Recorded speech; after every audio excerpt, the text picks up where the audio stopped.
Secundaria segundo grado. Ciencias, física, energía geotérmica y energía hidráulica.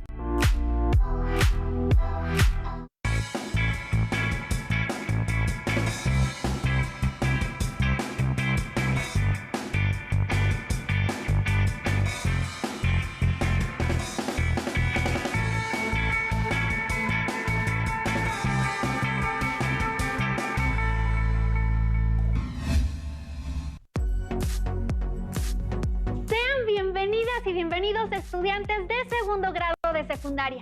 Es un placer estar aquí con ustedes. Me da mucho gusto que nos acompañen en esta sesión de Aprende en Casa 3 para la asignatura de Ciencias Física.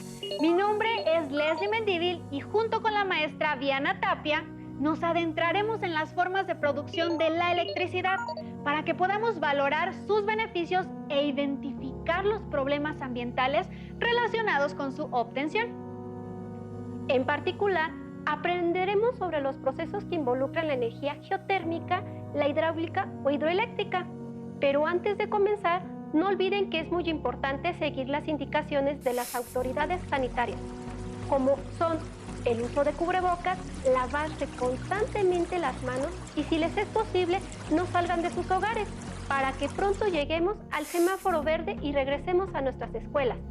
Recuerden que si te cuidas tú, nos cuidamos todos. No olviden tener su material de trabajo a la mano, su cuaderno y lápiz o bolígrafo para que puedan escribir las ideas principales que identifiquen y dudas o preguntas que les surjan a lo largo de esta sesión, además de su libro de texto, para que puedan ampliar o comprender mejor el tema. Ha llegado el momento de estar atentos. Es importante que no se distraigan. Recuerden realizar todas y cada una de las actividades que se mencionen durante la sesión y hagan las anotaciones pertinentes. Al término, si es necesario, podrán consultar otras fuentes confiables de información con las que profundicen más sobre lo que aquí se analice. Si ya estamos listos, comenzamos. Recordemos que uno de los tipos de energía que más se utilizan en la actualidad es la eléctrica, pero al producirla, suele dañar al medio ambiente. En México, gran parte de la energía eléctrica se produce a través de la quema de algún tipo de combustible. Como podemos ver en la siguiente gráfica, si sumamos la energía que se produce a través del ciclo combinado en plantas termoeléctricas convencionales por quema de carbón y el uso de otras tecnologías fósiles, obtenemos que el 79% de la electricidad en nuestro país es generada por el método que arroja gran cantidad de contaminantes al ambiente. Esto es una situación muy preocupante. México es el 12º lugar entre los países que más emiten gases de efecto invernadero en el mundo. Sin embargo, en 2016 se suscribió al Acuerdo de París, en el cual se acordó que debía reducir un 25% de sus emisiones contaminantes. Para esto, se espera que para el año 2024 el 35% de la energía total que se genere provenga de fuentes limpias, trazando una ruta para que en el año 2030 este tipo de producción alcance el 43%. Una forma de alcanzar estas metas es utilizar algún tipo de energía limpia y renovable, como lo son la energía hidráulica y la geotérmica. ¡Exacto! Comencemos hablando de la energía hidráulica, que es aquella que se obtiene de aprovechar el movimiento de los cuerpos de agua. Recordemos que cuando el agua fluye posee una energía cinética y potencial que se puede transformar en otro tipo de energía y a diferentes escalas. La energía hidráulica ha sido utilizada por la humanidad desde civilizaciones muy antiguas. Con la ayuda de las ruedas hidráulicas es posible utilizar la energía de la corriente de un río o un cauce de agua. Los antiguos romanos y griegos ya aprovechaban la energía del agua para mover ruedas hidráulicas que se utilizaban para moler el trigo. Pero no sería hasta la revolución industrial que la energía hidráulica se utilizó para generar energía eléctrica. A finales de la revolución industrial, la extracción y distribución de carbón no era suficiente como para cubrir las necesidades emergentes, por lo que esto impulsó la utilización de la energía hidráulica. A partir de la segunda mitad del siglo XIX, comenzó la construcción de centrales hidroeléctricas. Actualmente existen 3 tipos de centrales. El primero son las centrales hidroeléctricas de pasada. En este modelo de central se aprovecha el desnivel natural de un río para luego derivar el agua por un canal hasta la central, en donde se mueven turbinas que generan energía eléctrica. Este tipo de centrales operan de forma continua, ya que no tienen capacidad de almacenar el agua. Sin embargo, cuando los caudales de los ríos bajaban o se congelaban por los cambios estacionales, se tuvo que implementar una solución para seguir contando con un flujo de agua. Así que fue cuando se implementaron los embalses o presas. Esta característica da lugar al segundo tipo de centrales hidroeléctricas, las de presa o embalse.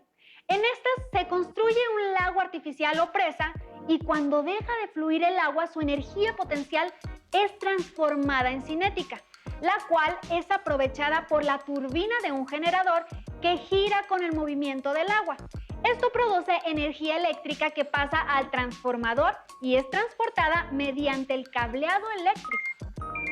El último tipo son las centrales hidroeléctricas de bombeo, que permiten un mejor empleo de los recursos hidráulicos de una región.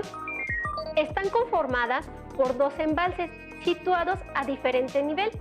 Esto significa que uno está a mayor altura que el otro. Cuando la demanda de energía es alta, el agua fluye del embalse superior al inferior y funciona como una planta hidroeléctrica de presa. Sin embargo, el agua que queda almacenada en el segundo embalse y cuando la demanda de energía es menor, el agua es regresada a la presa superior con ayuda de unas bombas o incluso es posible que sus turbinas funcionen en sentido inverso. Para comprender un poco más sobre la energía hidráulica y las centrales hidroeléctricas, los invito a ver el siguiente recurso audiovisual. ¿De dónde proviene la energía que utilizas en tu casa? Una hidroeléctrica es aquella central que genera electricidad mediante el aprovechamiento de la energía potencial del agua almacenada en una presa. Esta central funciona de la siguiente manera. Primero, el agua se retiene de forma artificial en una presa que generalmente se construye de hormigón. Como el agua tiene peso y masa, contiene una gran cantidad de energía potencial. La presa cuenta con unas rejillas filtradoras que permiten la entrada y salida del agua y que protegen a las turbinas de elementos sólidos que pudieran dañarlas. Una vez que el agua pasa por las rejillas filtradoras, se dirige por una tubería en forma de pendiente. En este trayecto, la energía potencial del agua se convierte en energía cinética. Una vez que llega a la turbina, un generador eléctrico transforma la energía cinética en energía eléctrica y esta última se transporta a los poblados mediante líneas de alta tensión interconectadas entre sí. Para bajar su potencia, a fin de que pueda ser utilizada en las instalaciones de los hogares, la energía eléctrica se procesa mediante un transformador, es decir, un dispositivo eléctrico que aumenta la tensión y disminuye la intensidad de corriente eléctrica. De esta forma, se pierde menos energía. Ahora que ya sabemos cómo es el funcionamiento de las plantas hidroeléctricas, analicemos las ventajas que estas instalaciones presentan. En primer lugar, hablemos de su vida útil, ya que estas centrales pueden operar por periodos de entre 30 y 150 años. Esto dependerá del tipo de construcción, su tamaño y de algunas variables ambientales que puedan dañar sus estructuras. Además, una vez construida la planta, los costos de explotación y mantenimiento son relativamente bajos. También se trata de una energía renovable de alto rendimiento energético, ya que las corrientes que mueven los generadores pueden tener mucha energía cinética. Es una energía flexible, ya que se puede regular la magnitud del cauce. Si se necesita mucha energía, se aumenta el volumen de agua que circula. Y al contrario, si la demanda en algún momento no es elevada, se disminuye el flujo. para generar una cantidad de energía adecuada a la que se requiere. Debido al ciclo del agua, su disponibilidad es casi inagotable, ya que las lluvias estacionales volverán a llenar los embalses. Es una energía limpia, puesta que no produce emisiones tóxicas durante su funcionamiento, no quema combustibles, ni produce directamente dióxido de carbono.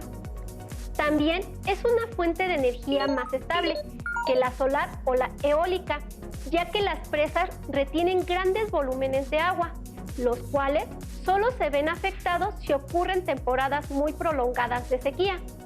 Por otro lado, los embalses proporcionan agua para la realización de actividades recreativas y el abastecimiento de sistemas de riego. Y lo más importante, permiten disminuir las crecidas en épocas de lluvias torrenciales, regulando el caudal de los ríos.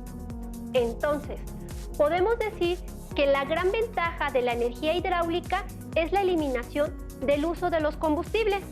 El costo de operar una planta hidráulica es insignificante comparado con los precios de los combustibles fósiles, como el petróleo, carbón o gas natural. Además, no hay necesidad de importar combustibles de otros países. Sin embargo, como ya hemos visto con otras energías limpias y renovables, no todos son puntos a favor, sino que también presentan algunas desventajas. La construcción de grandes presas puede inundar importantes extensiones de terreno, obviamente en función de la topografía de la zona. Esto provoca cambios muy importantes en el ecosistema, afectando principalmente a los animales y plantas endémicos. Además, modifica la calidad del agua. Otros ecosistemas grandemente afectados son los acuáticos, ya que se cambian las condiciones en las que se desarrollan de forma radical. Incluso puede tener consecuencias destructivas, interrumpiendo patrones de reproducción. Además, la productividad de una planta hidroeléctrica se puede ver afectada enormemente si suceden varias temporadas de sequía. Otro punto en contra es que son escasos los lugares en donde se puede construir una central hidroeléctrica. Además, actualmente muchas zonas experimentan escasez de agua, así que embalsar un cuerpo de agua podría afectar a varias poblaciones, cortando el suministro del líquido. Un último punto en contra importante de mencionar es el costo. Si bien es amortiguado a la larga por la producción de energía, construir una central hidroeléctrica es muy costoso. En México, aproximadamente el 10% de la energía eléctrica se produce en centrales de este tipo. Las plantas hidroeléctricas se concentran en 18 estados del país, siendo Chiapas el que más produce energía de este tipo. Algunas de las centrales hidroeléctricas más grandes en México son las siguientes. La planta hidroeléctrica Chicoacén se encuentra al final del Parque Nacional del Cañón del Sumidero, en el cauce del río Grijalva, en Tuxtla Gutiérrez, Chiapas. Fue terminada en 1980 y tiene una capacidad de 2.400 megawatts. La central Malpaso se ubica en el cauce del río Grijalva entre los municipios de Berriozábal, Tecpatán y Ocosocuautla, en Chiapas. Opera desde 1966 y tiene una potencia de producción de 1.080 megawatts. La hidroeléctrica Aguamilpa se aprovecha el cauce del Río Grande de Santiago, en el municipio de Tepic, en Nayarit. Esta fue inaugurada en 1994 y tiene una potencia de 960 megawatts. Hidroeléctrica La Angostura, que utiliza el flujo que proporciona el río Grijalva en el municipio de Venustiano Carranza, en Chiapas. Funciona desde 1976 y tiene una capacidad de 920 megawatts. Pero hay otro tipo de energía que puede ser una alternativa para generar electricidad. Esta es la energía geotérmica. Este tipo de energía proviene del flujo de calor desde el interior de la Tierra hacia los estratos superiores de la corteza. Frecuentemente, en las capas profundas hay zonas freáticas en las que se calienta el agua. Al ascender el agua caliente o el vapor, produce manifestaciones en la superficie, como lo son los géiseres, o las fuentes termales utilizadas para baños desde la antigüedad. Un geyser es un tipo especial de fuente termal que emite periódicamente una columna de agua caliente y vapor al aire. El famoso geyser de Islandia es el que ha dado el nombre común de geyser a estas fuentes termales y desde 2006 está acordonado por motivos de seguridad. La formación de géiseres requiere una hidrogeología favorable, que existe solo en algunas partes del planeta, por lo que son un fenómeno bastante extraño. Hay cerca de 1000 alrededor del mundo, de los cuales casi la mitad están ubicados en el Parque Nacional de Yellowstone, en Estados Unidos. Este calor se puede utilizar para varios fines, dependiendo de la temperatura que se alcance. Cuando los fluidos se calientan a temperaturas entre los 20 y los 50 grados Celsius, hablamos de energía geotérmica de muy baja temperatura. Esta se utiliza para calefacción y obtención de agua caliente con fines residenciales. Si se tienen temperaturas que fluctúan entre los 50 y 70 grados Celsius, se denomina energía geotérmica de baja temperatura. Se puede aprovechar en procesos industriales y en la calefacción de edificios. A temperaturas que se encuentren entre los 70 y 150 grados Celsius se considera energía geotérmica de temperatura media. Y es en este intervalo donde ya se empieza a utilizar para evaporar agua y generar energía eléctrica. Para conseguir energía geotérmica de alta temperatura, se deben alcanzar valores mayores a 150 grados Celsius. Estos yacimientos son escasos y su explotación se hace por medio de perforaciones muy parecidas a las que se utilizan para la extracción de petróleo. En el siguiente recurso audiovisual observaremos a detalle cómo es que se aprovecha este recurso para producir energía eléctrica. En algunos lugares de la Tierra, las fuerzas geológicas empujan grandes lagunas de magma cerca de su superficie. A estos lugares se les conocen como puntos calientes geotérmicos. Cuando el agua se filtra en los espacios alrededor del magma, esta se puede calentar tanto que sale a la superficie formando géiseres, los cuales son aprovechados para producir energía eléctrica. Los géiseres expulsan vapor con gran presión. Este vapor se conduce hasta una central geotérmica, donde se activa una turbina, que a su vez hace funcionar un generador que produce energía eléctrica. Después, esta energía se conduce a las subestaciones y de ellas a los hogares, fábricas, escuelas y hospitales, entre otros lugares. Finalmente, el vapor geotérmico se vuelve a condensar y se reinyecta en el subsuelo. Excelente alternativa. Con ella podemos aprovechar el calor para calentar agua, producir vapor y canalizarlo hacia generador, que transforma la energía en electricidad y así utilizarla en las actividades cotidianas. Así es. Ahora conozcamos algunas ventajas que presenta este tipo de energía. En primer lugar, es una fuente de energía que disminuye la dependencia de los combustibles fósiles y de otros recursos no renovables. Se estima que la energía almacenada en 1 kilómetro cúbico de roca caliente a 205 grados Celsius equivale a 40 millones de barriles de petróleo. Además, los residuos que producen son mínimos y ocasionan menor impacto ambiental que los originados por el petróleo y el carbón.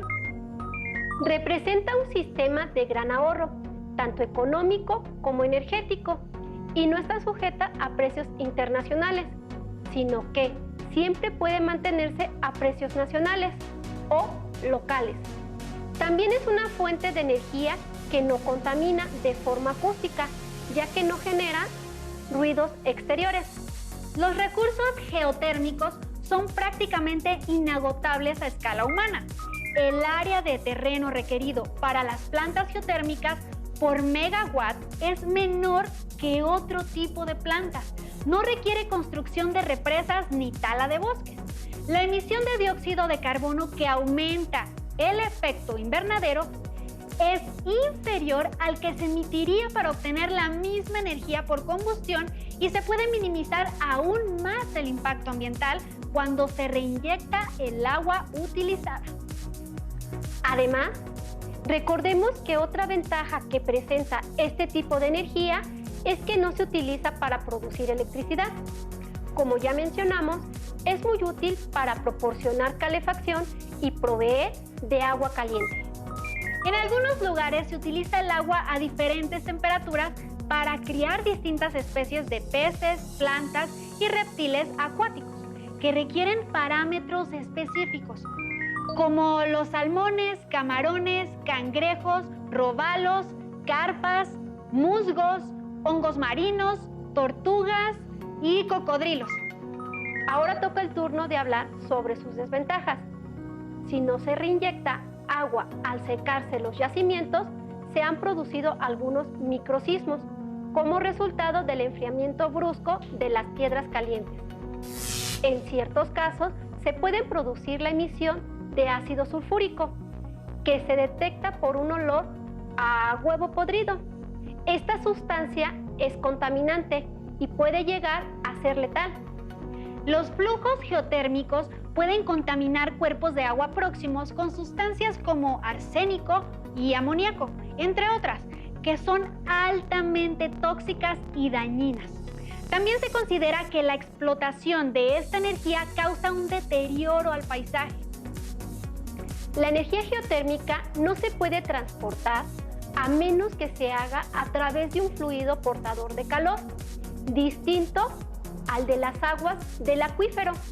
Recordemos que, si bien se puede obtener calor de la tierra en cualquier lugar, hay zonas en las que está disponible de forma más accesible. De otro modo, se tendría que hacer perforaciones en el suelo, que podrían llegar a ser muy profundas. En México existen 5 campos geotérmicos que generan alrededor de 947 megawatts de energía, lo que representa el 1.84% del total producido en el país. El campo geotérmico Cerro Prieto se encuentra en una planicie del Valle de Mexicali, en Baja California, y tiene una capacidad instalada de 570 megawatts. El campo Los Azufres se localiza a 80 kilómetros al oriente de la ciudad de Morelia, en Michoacán. Tiene la capacidad de generar 248 megawatts. El campo Los Humeros se encuentra en el municipio de Chinautla, en el estado de Puebla. Tiene una capacidad de producción de 94 megawatts. El campo Las Tres Vírgenes, que se localiza en Baja California Sur, con una potencia de 10 megawatts. Y por último, el Domo de San Pedro en Nayarit, que tiene una capacidad de 25 megawatts. Miembros del Programa Universitario de Medio Ambiente de la UNAM estudian desde 2010 el impacto ambiental de la planta de energía geotérmica de Cerro Prieto en Mexicali, Baja California. Esta planta es la más importante en su tipo a nivel mundial. Los estudios arrojaron resultados positivos en calidad de aire, suelo y agua. El programa continúa sus investigaciones en otros posibles generadores de contaminantes. Las energías renovables son de suma importancia en la actualidad, ya que permite transformar recursos naturales y obtener la energía eléctrica sin arrojar contaminantes al ambiente. Ahora es momento de que reflexionen acerca de la importancia de estos métodos limpios para generar energía eléctrica. Anoten las siguientes preguntas en su cuaderno y respóndanlas. Las preguntas son: ¿qué son las energías renovables? Describe brevemente cómo se obtiene la energía hidráulica y la geotérmica. ¿Por qué son importantes estas formas de obtener energía? Enlista cuando menos 3 ventajas y 3 desventajas que presentan la explotación de la energía hidráulica y la geotérmica. Para terminar, les invitamos a que se reúnan con su familia y comenten sobre la importancia de utilizar la energía hidráulica y geotérmica. Si desean profundizar en el tema o resolver dudas, revisen su libro de texto o recurran a fuentes de información confiable. Les agradecemos su participación en esta sesión. A todas y a todos los que nos acompañaron, les invitamos a que continúen viendo los contenidos que Aprende en Casa 3 tiene para ustedes. ¡Hasta pronto! Si tienes dudas o necesitas ayuda, llama al Centro de Apoyo Pedagógico a Distancia. El número de teléfono para secundaria es el 55 36 01 71 23. Si requieres consultar los libros de texto en versión digital, recuerda que los puedes encontrar en la página conalitec.cep.gov.mx. Y recuerda que también cuentas con el sitio aprendeencasa.cep.gov.mx, en donde podrás ver nuevamente los videos de los programas y además encontrarás actividades para fortalecer tus aprendizajes. También te invitamos a que consultes la plataforma nuevaescuelamexicana.cep.gov.mx.